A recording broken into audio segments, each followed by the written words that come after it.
आता मी बोललो हे काय ऐकत नाही, मग त्यांचं सरकारच पलटी करून टाकलं. 5वा नंबर देवेंद्रजींचा होता. तो आपला गिरीश महाजनला तर मोका लावलाच होता. देवेंद्रजींच्या काळातल्या सरकारने जास्ती याच्यात घेतले. अरे राज्यकर्त्याला अहंकार नको असतो, त्याला इगो ठेवायचा नसतो. छत्रपती शिवाजी महाराज की जय. भवानी. भारत माता की जय. श्रीराम. जय जय श्रीराम. आज बघा आपलं छोटेखानीच प्रमुख पदाधिकाऱ्यांची बैठक आहे. या बैठकीला उपस्थित खासदार मनोज कोटकजी, लोकसभेचे उमेदवार मीर कोटेजाजी, किरीट सोमय्याजी, आपले पराग शहाजी आमदार, इकडे राम कदम म्हातेकरजी, आपल्या कायंदे मॅडम आणि राष्ट्रवादीचे नलावडेजी, सर्व व्यासपीठावरील सन्माननीय मान्यवर, सगळ्यांची नावं घेत नाही, आणि सर्व प्रमुख पदाधिकारी आणि कार्यकर्ते, समोर पण सगळे प्रभाकर शिष्यजी आहेत, महासांगळे, आपल्या संध्याताई आहेत, सगळे कारंजेताई आहेत, सर्व प्रमुख लोक आहेत.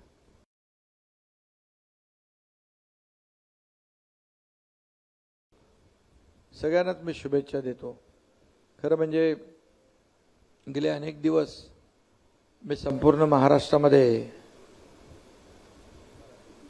अनेक मतदारसंघामध्ये आपल्या महायुतीच्या उमेदवारांच्या प्रचारासाठी जातोय. पहिला टप्पा, दुसरा टप्पा झाला, आता तिसरा टप्पा, उद्या मतदान होत आहे.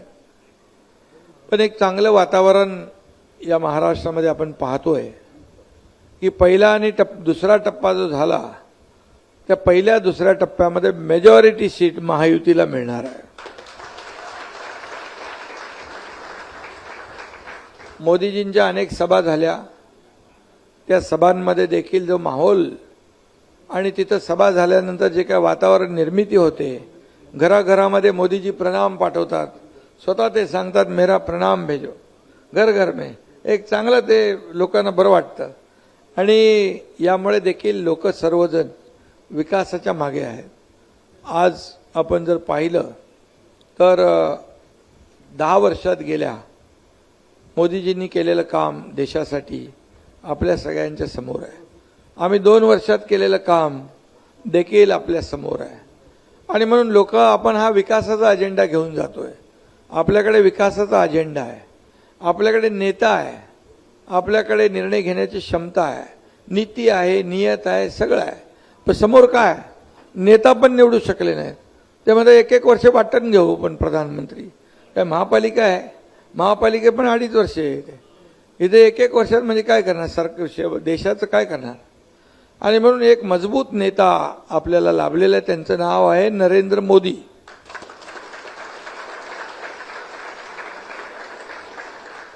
आज त्यांनी या देशासाठी विकासाची कामं तर केलीच, देशाला एक नावलौकिक प्राप्त करून दिला. जगामध्ये आज भारताचं नाव अभिमानाने घेतो आपण, अभिमानाने घेतात तिकडचे लोक. कोणी मोदीजींना बॉस म्हणतं, कोणी काय म्हणतं, कोणी काय, कोणी गळाभेट घालते, कोणी काय नमस्कार करतो वाकून. सगळं चमत्कारच आहे. आणि मोदीजींनी एक चमत्कार केलाय. खरं म्हणजे सगळ्यांवर एक गारुड, एक जादू केलेली आहे. आणि म्हणून देशात नाही जगामध्ये 1 नंबरचा लोकप्रियता लाभलेला प्रधानमंत्री आपल्याला लाभलेले आहेत. हे आपलं भाग्य आहे. आपण सगळेजण, मी जेव्हा विदेशात जातो, विदेशात म्हणजे तिकडे गार थंड हवा खायला नाही जात, फिरायला जात नाही, तिथे वर्ल्ड इकॉनॉमिक फोरममध्ये दावोसमध्ये मी गेलो, त्यावेळेस आपल्या राज्यामध्ये 1,37,000 कोटीचे MOU साईन झाले. 70 ते 80% त्याचं एक्झिक्युशन सुरू आहे. दुसऱ्या वेळेस गेलो 3,73,000 कोटींचे MOU साईन झाले. आपल्या राज्याला लोक पसंती देऊ लागले. याचं कारण राज्यात आणि देशात एक विचाराचे, समविचाराचे पक्ष आहे. आणि मोदीजींचा पाठिंबा आपल्याला आहे. तिकडे सांगतो आम्ही एकच आहोत. आम्हाला विचारतात केंद्र आणि राज्याचा कसा संबंध आहे, बोले वेगळे संबंध नाही, आम्ही वेगळे नाही, आम्ही एकच आहोत. त्यामुळे एक डबल इंजिनचं सरकार इकडे आपल्या महाराष्ट्रात काम करत आहे. आणि जो इन्व्हेस्टमेंट करतो उद्योगपती त्याला काय लागतं, त्याला खात्री लागते, त्याला श्युअरिटी लागते, त्याला ॲश्युरन्स लागतो की आम्हाला मदत मिळेल. आपल्या सरकारने आज इंडस्ट्री पॉलिसी बदलली आहे. आज रेड कार्पेट दिलं, आपण सिंगल विंडो क्लिअरन्स दिलं आहे, आपण सबसिडी दिलेली आहे, आपण खूप सुविधा देतो. त्यामुळे आपलं राज्य इंडस्ट्री फ्रेंडली स्टेट झालेलं आहे. आज लोक महाराष्ट्राला पसंती देत आहेत. आपल्याकडे पोटेन्शियल आहे, कनेक्टिव्हिटी आहे, आपल्याकडे स्किल मॅन पॉवर आहे, सगळं आहे. आणि त्यामुळे मोठ्या प्रमाणावर इन्व्हेस्टमेंट येते आणि मोठ्या प्रमाणावर या राज्यातल्या तरुणाला हाताला काम मिळणार आहे. कशाला सरकार लागतं? गोरगरीब महिला इकडे बसलेल्या आहेत. तुम्हाला लेक लाडकी लखपती योजना आपण केली, केंद्राची लखपती दिदी, ड्रोन दिदी, इथं आपण 50% ST मध्ये सवलत दिली. आज महिला बचत गटाला सक्षम करतोय. 15,000चे आपण 30,000 केले रिव्हॉल्विंग फंड. CRPचं मानधन वाढवलं. किती योजना केल्या. सगळ्यात महत्त्वाचं म्हणजे आपल्या सरकारने मुलाच्या नावासमोर, प्रत्येकाच्या आपल्या नावासमोर आईचं नाव, हे सगळ्यात मोठा निर्णय घेतला आपण. आता म्हणजे मातृशक्तीचा आदर करणार हे सरकार आहे. छत्रपती शिवाजी महाराज जसे मातृशक्तीचा आदर करायचे, सन्मान करायचे, आपण कल्याणच्या सुभेदाराच्या सुनेचं गोष्ट ऐकलेली आहे. आणि हे सरकार शिवाजी महाराजांचा आदर्श डोळ्यासमोर ठेवून कारभार करते आहे. आणि म्हणून आपण अनेक योजना केल्या, शेतकऱ्यांसाठी अनेक योजना केल्या. राज्यामध्ये मी फिरतो, कधी नव्हे एवढा पैसा आपण शेतकऱ्यांना दिला. इथं शेतकरी नसले तरी सुद्धा आपल्याला माहिती पाहिजे की मोदी साहेबांनी 6,000 रुपये दिले वर्षाला, त्याच्यात आपल्या सरकारने आणखी 6,000 टाकले, 12,000 रुपये शेतकऱ्याला मिळणार. पहिल्यांदा योजना केली आपण, अगोदर नव्हती. पीक विमा 1 रुपयामध्ये, 1 रुपया फक्त शेतकऱ्यांनी भरायचा, त्याचा प्रीमियम सगळा सरकार भरणार. 3,500 कोटी रुपये आपण भरतो शेतकऱ्यांचे. म्हणजे आज जरी या शहरी भाग असला तरी सुद्धा तुम्हाला माहिती पाहिजे आपण काय काय. एक पुस्तिका तयार करा मिहिर कोटेचाजी, पुस्तिका आपली, हे आपण सरकारने केलेली कामं, केंद्र सरकारने केलेली कामं, हे सगळं लोकांपर्यंत पोहोचलं पाहिजे. तुम्हाला एवढं आम्ही करून ठेवलेलं आहे. म्हणजे अगोदरच्या सरकारने कुठली आघाडी होती ती महाविकास, त्याच्यात मी पण होतो, पण सगळा स्पीड ब्रेकर टाकून खुट्टा मारला होता आणि तो काढला आम्ही आणि स्पीड ब्रेकर हटवले. पहिले कामं आम्ही सुरू केले. अरे कारशेड जो केला नसता तर 10 वर्ष मागे गेलो असतो आपण. 10,000 कोटी आपल्याला जादा लागले असते. कशासाठी? इगो, अहंकार, बालहट्ट. अरे राज्यकर्त्याला अहंकार नको असतो, त्याला इगो ठेवायचा नसतो. त्यांनी राज्यातल्या जनतेचा हित विचार करून निर्णय घ्यायचा असतो.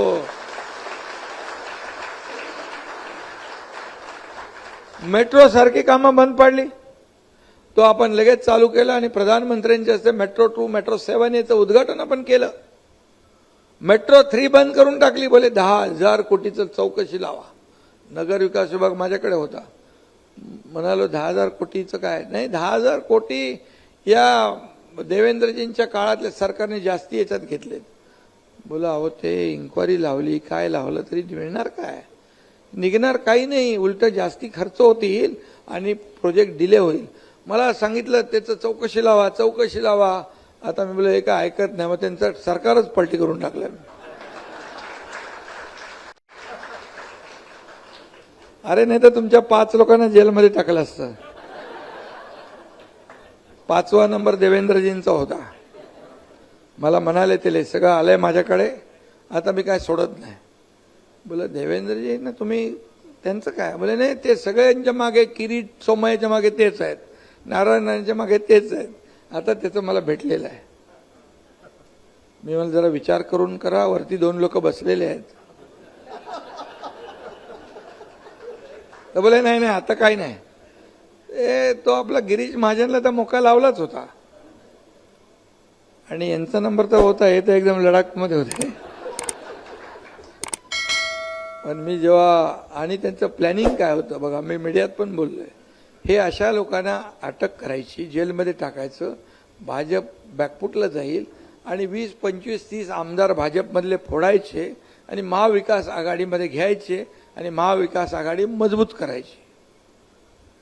आता बोले एकदम काटावर आलेले आहेत, एकदम टोकावर. त्यामुळे आता अजून थांबलो तर यांचा गेम वाजून जाईल, आपला राहून जाईल,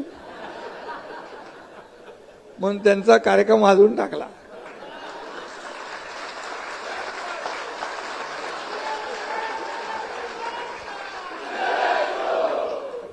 तसा कार्यक्रम कठीण होता, सोपा नव्हता. कारण सरकारमध्ये बसले होते आणि सरकार सोडून आम्ही दुसऱ्या दिशेला चाललो होतो. पण मोदीजी आणि अमितभाई होते आणि आपण चुकीचा निर्णय घेतला नाही.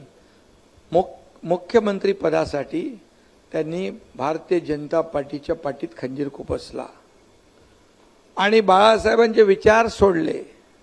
विचार तुम्ही बाळासाहेबांचे सोडले, विचाराला मूठमाती दिली, धनुष्यबाणाचा पर्वा केली नाही आणि अख्ख्या महाराष्ट्रातल्या जनतेने युती म्हणून तुम्हाला मतदान केलं होतं. बाळासाहेब एकीकडे, मोदीजी एकीकडे, फोटो लावून मतदान मागितलं. सरकार कोणाबरोबर व्हायला पाहिजे होतं? बीजेपी बरोबर. त्यांना जेव्हा कळलं, आकडे आले, रिझल्ट आला, त्याच दिवशी ते म्हणाले आम्हाला सगळे दरवाजे मोकळे आहेत.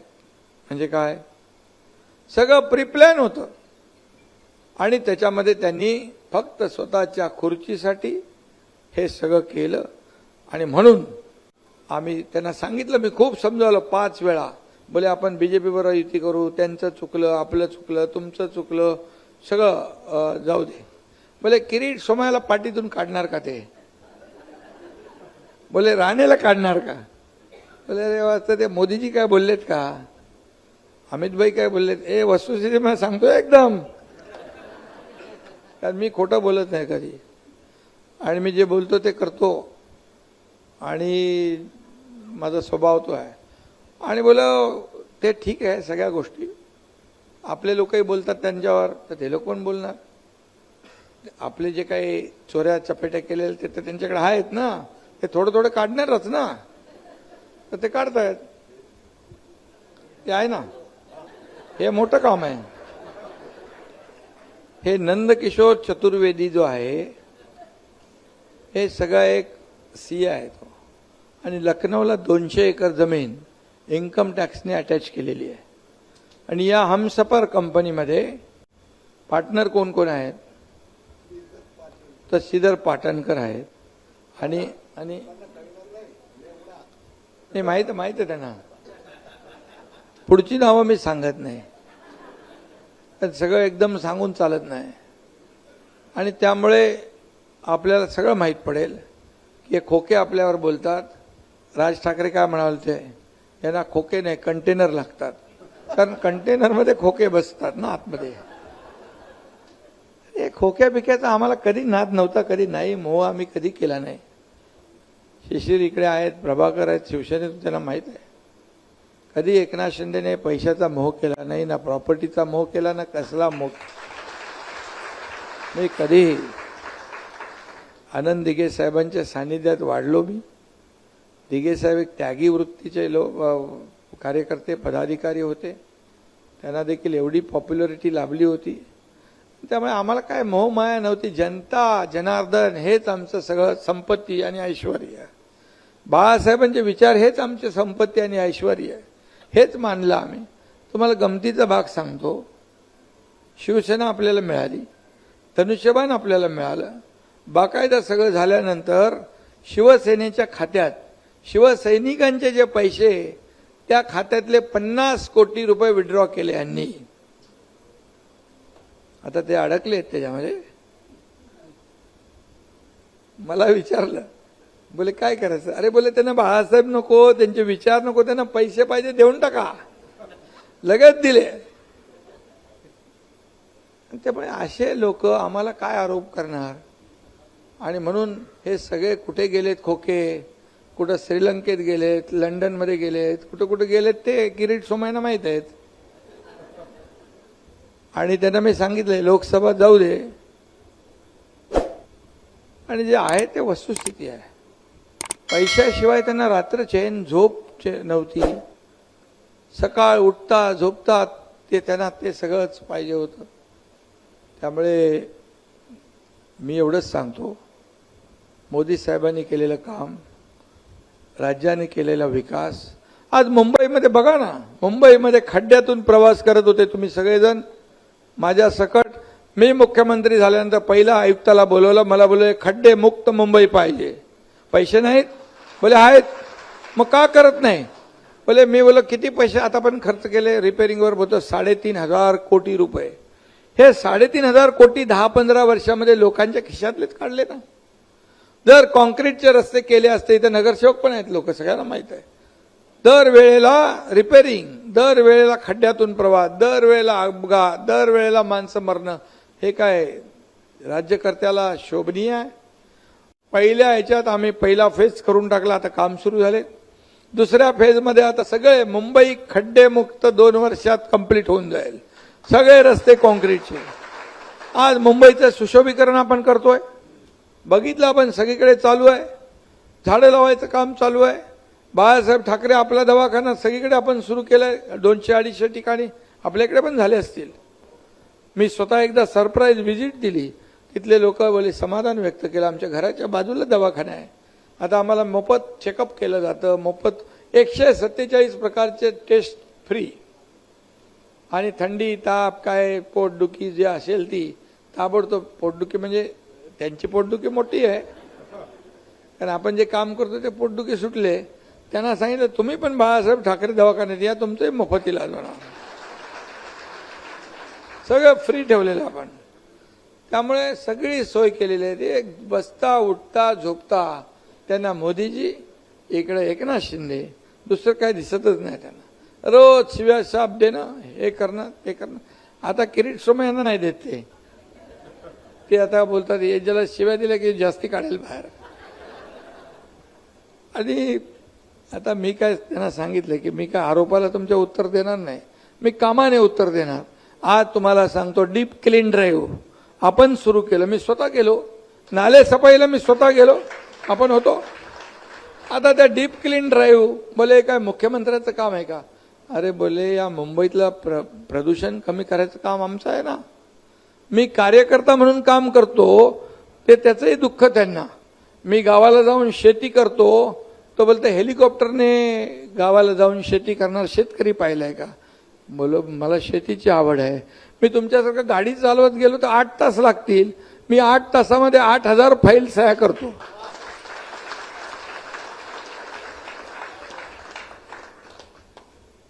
मुख्यमंत्री सहायता निधी इथे येता येता मला 3 लोक भेटले.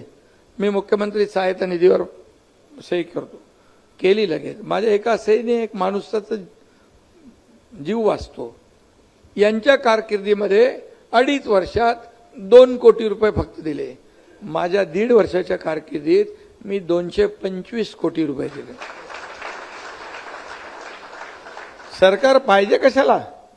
सरकार लोकांसाठी आहे ना. सरकार आपल्या स्वतःसाठी थोडी आहे. इंडस्ट्री पळाली. अरे कुठे पळाली?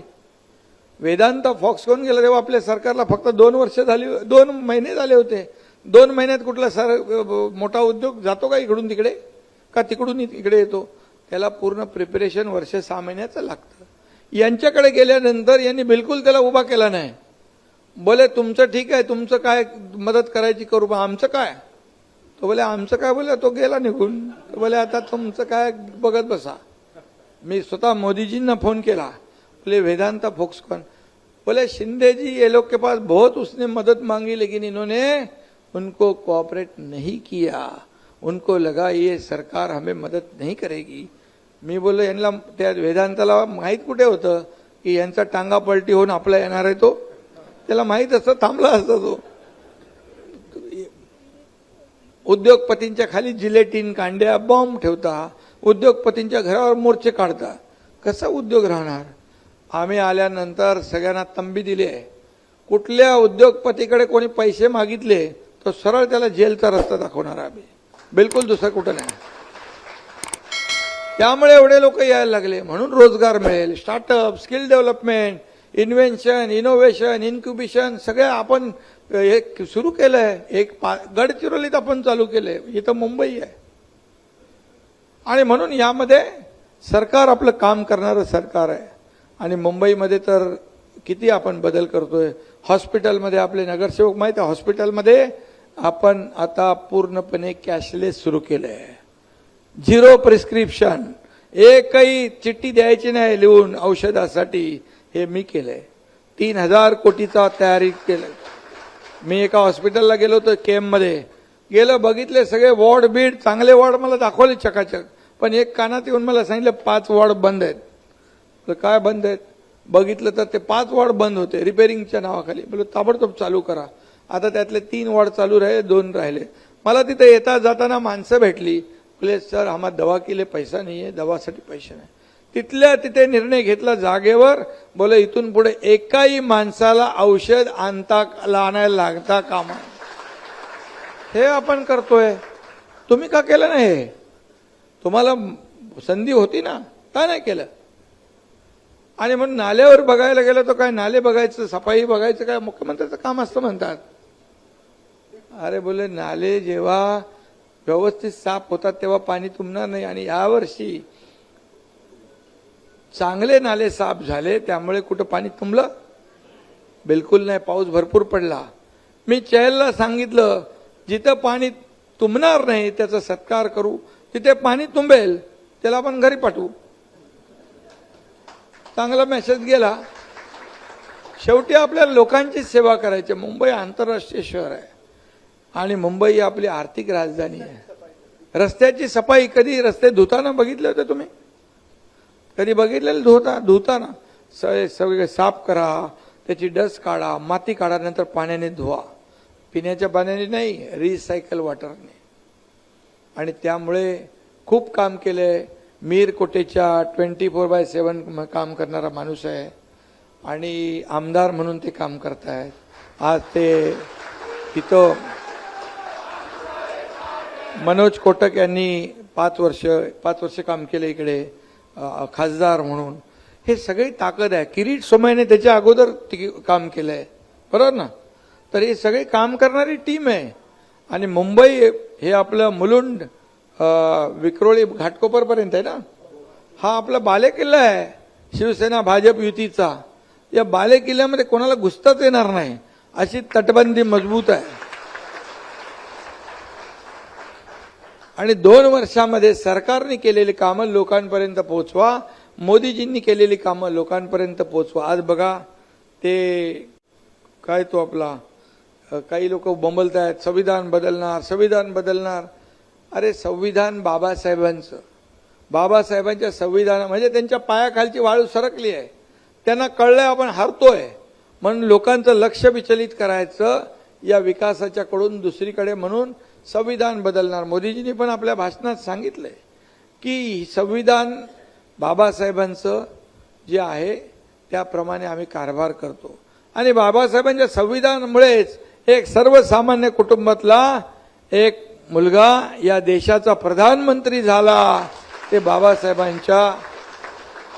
आणि मी देखील एक शेतकऱ्याचा मुलगा मुख्यमंत्री झालो, हे पण बाबासाहेबांच्या आपल्या घटनेमुळे, संविधानामुळे. आणि म्हणून संविधान, काँग्रेसने कोणाला त्रास दिला? मातेकरजी, बाबासाहेबांना कोणी त्रास दिला? बाबासाहेबांना पाडलं कोणी? पराभूत कोणी केलं? काँग्रेसने. आणि बाबासाहेब म्हणायचे काँग्रेस हे जळकं घर आहे, हे पण लांब राहा. आणि त्या काँग्रेसला संविधान दिन कोणी साजरा केला? 50-60 वर्षात सुचलं का काँग्रेसला? मोदी साहेबांनी संविधान दिन 2015 पासून सुरू केला. संविधान दिन. आज आपण बाबासाहेबांचे स्मारक किती करतोय. आज हिंदू मिल जागतिक दर्जाचं आपण करतोय. लंडन मधलं घर राहतं त्याचं स्मारक मोदी साहेबांनी केलं. मग हे काय? आणि म्हणून आपण आपल्या छोट्या छोट्या सभांमध्ये याचं खंडन केलं पाहिजे. त्यांना सांगितलं पाहिजे हे अफवा आहेत, हे भूलथापा आहेत आणि ह्याला बळी पडू नका. काल तर कोण तो वडेट्टीवार आणि आज कोण फारुख अब्दुल्ला. वडेट्टीवार म्हणाले की कसाबला हेमंत करकरेंना जी गोळी लागली ती कसाबची नव्हती. अरे म्हणजे जे पंतप्रधान आपले पाकिस्तान बोलत होतं ते तुम्ही बोलू लागला, पाकिस्तानची भाषा बोलू लागला. त्याच्यात तो हा एक बोलला फारुख अब्दुल्ला काहीतरी आज. म्हणजे तुम्ही पाकिस्तानची भाषा बोलू लागले. काल तुमची ती ऍड होती की तुम्ही मत दिलं मग फटाके कुठे फुटणार, पाकिस्तानात का भारतात? काँग्रेसचं नाव टाकलं होतं का त्याच्यात? नाहीच आहे काँग्रेस. मग तुम्ही काँग्रेस आपल्या अंगावर घेण्याचे कारण काय? कारण चोराच्या मनात चांदणं तुम्ही पाकिस्तान धार्जीनं काम करताय. मी तर म्हणतो काँग्रेस का हात पाकिस्तान के साथ, अशी परिस्थिती आहे. पाक धार्जीने वक्तव्य तुम्ही करू लागले. देशद्रोह. आता या मुंबईमध्ये किती लोक, शेकडो लोकांची त्यावेळेस रक्त सांडलं, मृत्यू झाले. त्यांचं तुम्हाला काही दुःख नाही. कसाबला गोळी कोणाची लागली याची चर्चा तुम्ही करताय. म्हणजे हेमंत करकरे, साळसकर, कामटे, ओंबळेने स्वतःच्या पोटात सगळ्या गोळ्या घेतल्या कसाबच्या, पण त्याला सोडलं नाही. ही देशभक्ती आहे. आणि तुम्ही त्यांचा अपमान करायला लागले, शहीदांचा अपमान. कुठं फेडणार आहे पाप? आणि म्हणून या देशातली, या महाराष्ट्रातली देशप्रेमी जनता या निवडणुकीमध्ये तुम्हाला धडा शिकवल्याशिवाय राहणार नाही. आता जमाना बदललाय. पहिले पाकिस्तान काय पण करायचं आणि आपल्या सैनिकांची मुंडकी छाटून पाकिस्तानमध्ये न्यायची. आता आहे का हिम्मत? आता डायरेक्ट पाकिस्तानमध्ये घुसून मारायची भाषा आपले प्रधानमंत्री करतात. पुलवामाचा बदला त्यांनी बालाकोटचं सर्जिकल स्ट्राईक करून केला की नाही? त्यांना त्यांची जागा दाखवली. त्यामुळे आता मजबूर भारत नाही, मजबूत भारत आहे. अभी भारत बोलता है तो दुनिया हिलती है. हा परिणाम आहे. आणि म्हणून आपल्या सगळ्यांना माझी विनंती आहे की आपण मोदीजींना काय नारा काय आपला, अब की बार आणि फिर एक बार और पहली बार.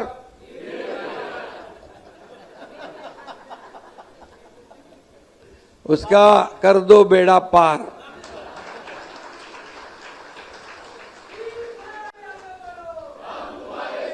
आणि काम करणारा माणूस आहे. आमदार म्हणून काम करतो, मी त्याला चांगलं ओळखतो. आणि सतत लोकांच्या कामामध्ये असतो, कार्यकर्ता म्हणून काम करतो. पूर्वीच्या खासदारांनी केलेलं काम, आमदार म्हणून यांनी केलेलं काम, सगळं जे आहे हे आपल्या समोर आहे. आणि म्हणून आपण ओव्हर कॉन्फिडन्समध्ये जाऊ नका. 400 पार होणारच आहे, मग आपलं काय आहे, नाही गेलं तरी चालेल असं नाही. या 400 मध्ये हात वर करायला मेहरकोटेच्या पाहिजे ना.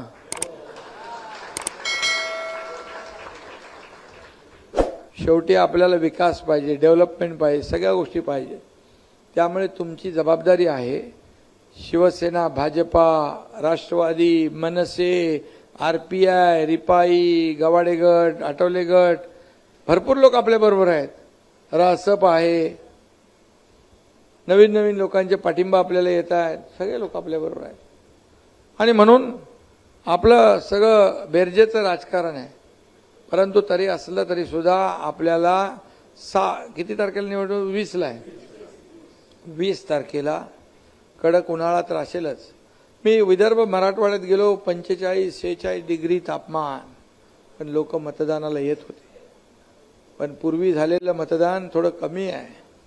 याची चिंता आपण केली पाहिजे. मताचा टक्का वाढवला पाहिजे. आपण बूथ प्रमुख, पन्ना प्रमुख, गट प्रमुख आमचे हे सगळे लोक त्या दिवशी पहिलं 7ला मतदान केलं पाहिजे. 7 वाजता सकाळी आपल्या सगळ्यांचं मतदान काढलं पाहिजे. आपल्या हक्काचं मतदान झालं पाहिजे. कारण मी आपल्याला सांगतो, जे काही आता महाविकास आघाडी आहे तेही लोक मतदार काढण्यामध्ये त्याच्याच मागे लागलेत. आणि म्हणून आपल्या हक्काचं मतदान झालं पाहिजे. नाही तर 2-3 दिवस सुट्ट्या आहेत, गेला फिरायला, गेला गावाला, हे कोण कोण गावाला गेलेत, काय गेले, त्यांची यादी करायची कार्यकर्त्यांनी, त्यांना आपण बोलवायचं, कुठे बाहेर जाणार ते मतदान करून जा बाबा, ही अशी विनंती करण्याची आवश्यकता आहे, विनंती करण्याची आवश्यकता. आणि म्हणून मला आठवतं एक लोकसभा आमची ठाण्याची अटीतटीची लढाई होती आनंद परांजपेची. त्यावेळेस मी बाहेर 16 मतं, 12 मतं, 4 मतं देखील बाहेरून आणायला लागली. मी आणली. काही लोक म्हणाले लोकसभेत काय गरज आहे. अरे बोले एक मत पण इतिहास घडवू शकतं, एक मत पण महत्वाचं असतं. आणि म्हणून आपण सगळे सुज्ञ आहात, बिलकुल आपण सगळेजण अनुभवी आहात. आणि मोदीजींचं काम आपल्या सोबत आहे, राज्य सरकारने काम, मी, देवेंद्रजी, अजितदादा आम्ही काम करतो, 24/7 करतो. मी सकाळीपासून रात्री पहाटेपर्यंत काम करतो. पहाटे अजितदादा येतात, ते काम करतात, नंतर देवेंद्रजी काम करतात. असं चक्री आपली चालू आहे 24/7 घरून.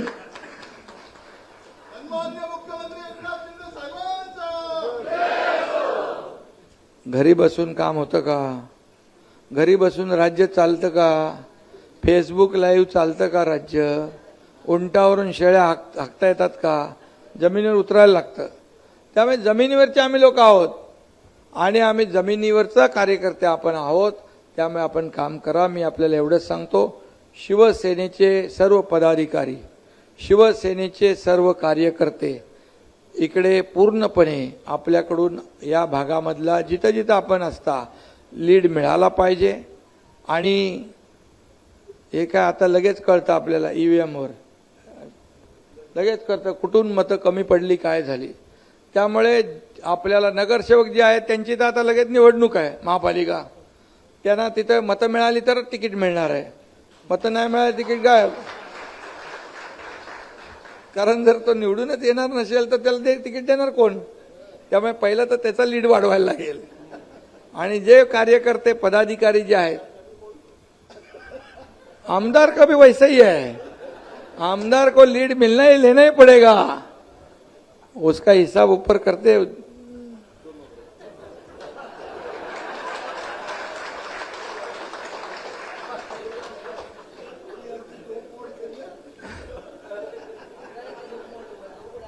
तर एकच सांगतो आपल्या पदाधिकाऱ्यांना, शिवसेनेच्या उमेदवार हा भाजपचा असला तरी सुद्धा शिवसेनेचा उमेदवार समजून काम करायचं आहे, शिवसेनेचा उमेदवार समजून काम करायचं आहे. आणि जे लोक या निवडणुकीमध्ये चांगलं काम करतील त्यांना प्रमोशन देण्याचं काम मी करेन. पण जे काम नाही करणार, बघा मला तर कोणी फसवू शकत नाही, मी मुख्यमंत्री आहे. माझ्याकडे daily intelligence, IB, police station लेवलला माझ्याकडे रिपोर्ट येतो. आज मी पहिला फेज आणि फर्स्ट आणि सेकंड फेजमध्ये मला जे रिपोर्ट्स आले त्याप्रमाणे मी दुरुस्त्या केल्या. बाबा इथं आपल्याला या माणसाला सांगा की या माणसाने काम केलं पाहिजे, हा बरोबर करतोय, हा कमी करतोय, हा करत नाही, हा दुसऱ्याचं करतोय, इतक्या सगळी माहिती माझ्याकडे येते. त्यामुळे कार्यकर्त्यांनी आपले सगळे जे काय मनातले काय असेल नसेल या निवडणुकीमध्ये बिलकुल चालणार नाही. ही निवडणूक झाल्यावर जो चांगलं काम केलंय, ज्यांनी रिझल्ट चांगला दिलाय त्याचा सन्मान होईल. आणि ज्यांनी रिझल्ट दिला नाही, ज्यांनी काम केलं नाही, मला कोणी सांगण्याची गरज नाही, माझ्याकडे पूर्ण चार्ट येणार आणि मग मी त्याच्यावर कारवाई देखील करल्याशिवाय राहणार नाही. हे अगदी स्पष्टपणे मी सांगतो. माझ्या ठाण्याच्या मीटिंगमध्ये पण मी सांगितलं, नगरसेवकांनी लीड दिला तर तिकीट मिळेल, नाही तर तिकीट देणार नाही. कार्यकर्त्यांनी काम, शिष्यजी होते ना मी, कार्यकर्त्यांनी काम केलं तर त्याला पदावर राहण्याचा अधिकार आहे, नाही तर पद काय शोभेचं आहे? फक्त शोभेसाठी पद नाही, काम करण्यासाठी पद दिलेलं आहे. आणि बिलकुल याच्यामध्ये कुठंही तडजोड, कॉम्प्रोमाइज माझ्याकडे नाही. आणि त्यामुळे आपले सर्व महायुतीचे शिवसेना, भाजपा, RPI, राष्ट्रवादी, मनसे सगळे लोक, रिपाई, सगळे जे आपले प्रमुख घटक आहेत, हे सगळे एवढी मोठी ताकद कधी भेटली होती आपल्याला? त्यांच्याकडे काय आहे समोर?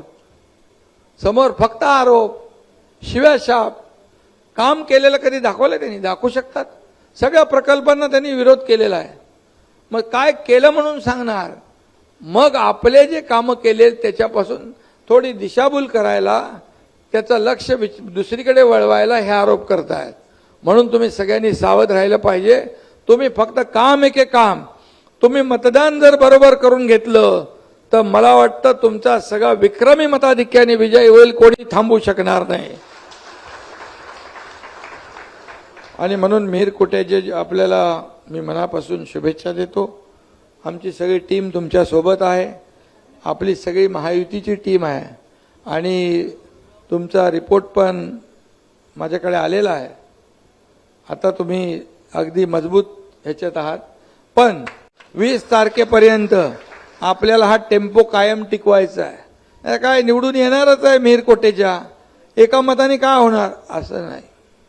आपल्याला प्रत्येक मत महत्त्वाचं आहे आणि ती जबाबदारी आपण पार पाडली पाहिजे. एवढंच मी आपल्याला सांगतो. पुन्हा एकदा सगळ्यांना मनापासून शुभेच्छा. एक दिलाने काम करा आणि मोदीजींचा जो नारा आहे तो एकदा परत आपण करूया. अब की बार फिर एक बार और पहली बार कर दो इनका बेड़ा पार. चलो, धन्यवाद. जय हिंद, जय महाराष्ट्र.